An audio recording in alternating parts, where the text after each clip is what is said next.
It's just a few drops, but yes, we do consume each other's blood on occasion for ritual purposes only. It is used for a reason, and it is controlled where it's like, let's shed a few drops of blood and each drink it. What is the root of this fascination with blood? First, we must realize that this is not a new, modern trend, but an ancient thing done since the beginning of time. The one true God required blood in the Garden of Eden to atone for Adam and Eve's sins.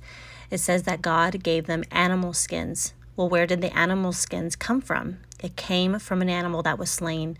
Why does God require blood for sacrifices for sins? It doesn't say, but whatever God sets up and whatever is established is what is required. Life is in the blood, blood is binding, and blood has a voice.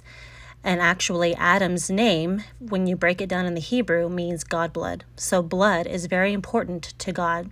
And each drink it. He's much more haphazard and hectic and chaotic, where he's willing to just like cut his chest open with broken glass and be like, take my soul.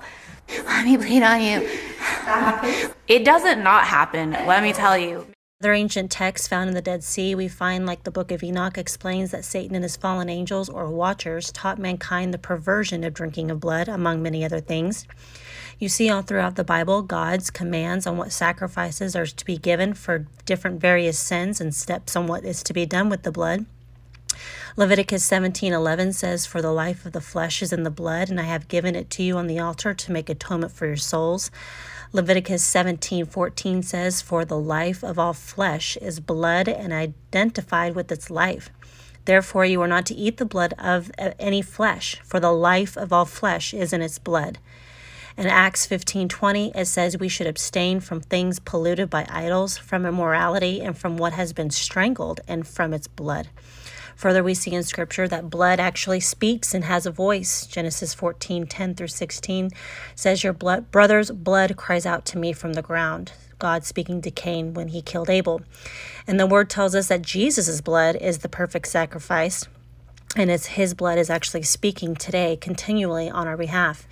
You also see God forbidding blood offerings, sacrifices to demons.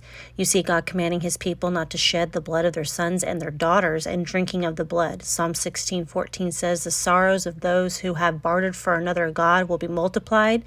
I shall not pour out their drink offerings of blood, nor will I take up their names on my lips."